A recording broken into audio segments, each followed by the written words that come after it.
Shalom Bapak Ibu Saudara yang dikasihi Tuhan.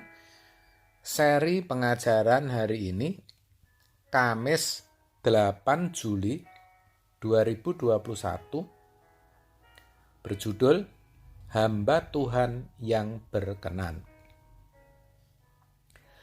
Kalau kita perhatikan apa yang tertulis dalam 2 Timotius 4 ayat 2 yang dikatakan demikian, beritakanlah firman, siap sedialah baik atau tidak baik waktunya. Nyatakanlah apa yang salah, tegurlah dan nasihatilah dengan segala kesabaran dan pengajaran. Tentu hal itu sangat terkait dengan tugas hamba Tuhan.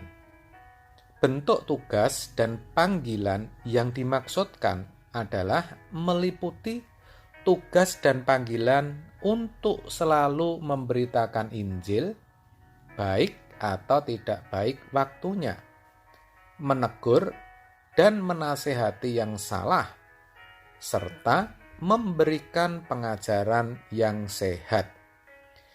Tugas pemberitaan Injil merupakan tugas panggilan pelayanan bagi semua orang percaya. Tugas ini harus dilaksanakan dengan sungguh-sungguh dan dengan penuh kesabaran. Hamba Tuhan harus berani menyatakan kebenaran kepada siapapun, termasuk kepada para penguasa, orang kaya, ataupun pengusaha.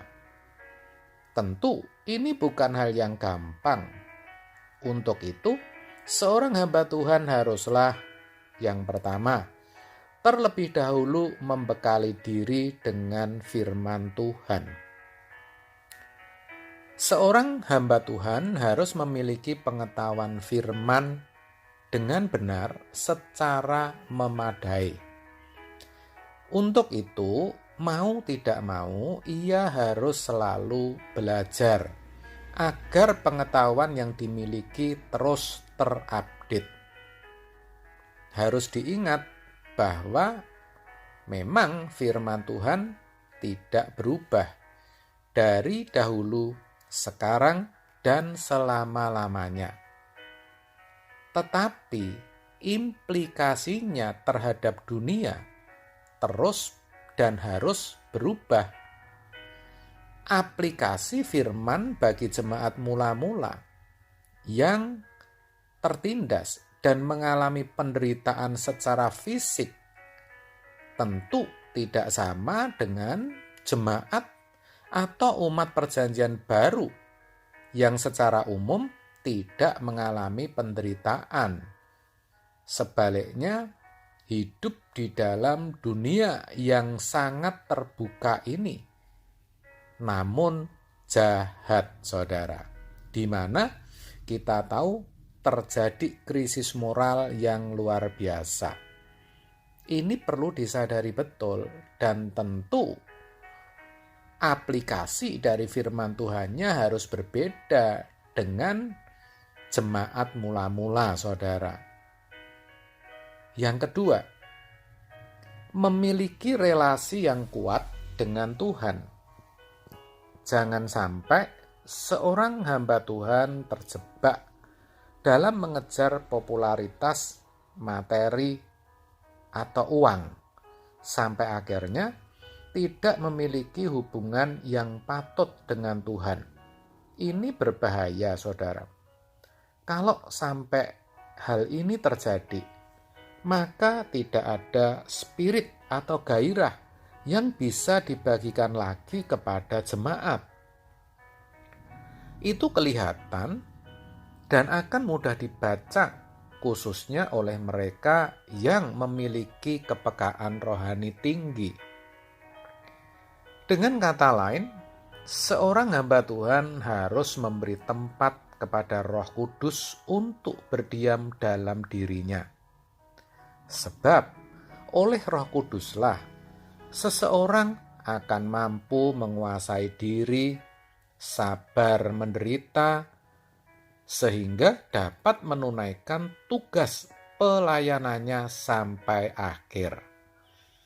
Dengan kata lain, hidup seorang hamba Tuhan haruslah hidup yang dipimpin oleh Roh Kudus. Yang ketiga, harus hidup dalam kebenaran.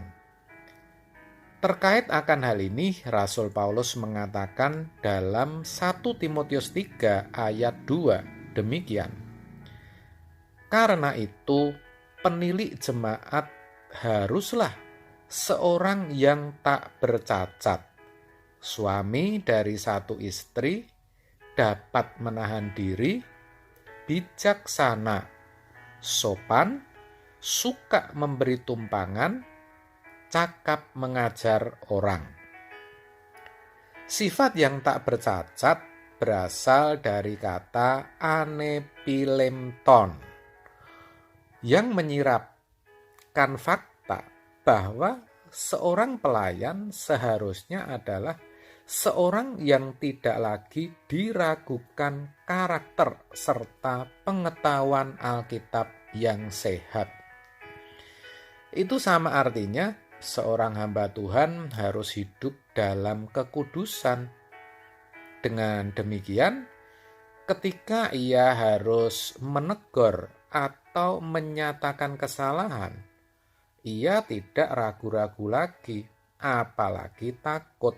Sebaliknya, berani menyatakan kebenaran sejati tanpa terintimidasi dengan kata menghakimi.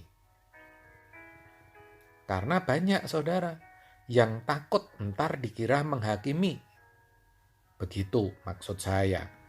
Akhirnya saya perlu sampaikan saudara bahwa firman Tuhan kali ini bukan diperuntukkan bagi hamba Tuhan dalam pengertian pendeta atau aktivis saja, tetapi juga bagi kita semua.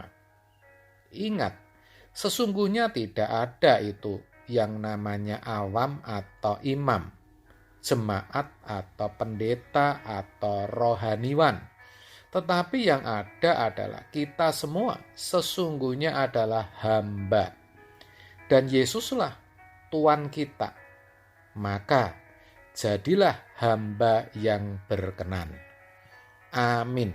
Tuhan Yesus memberkati.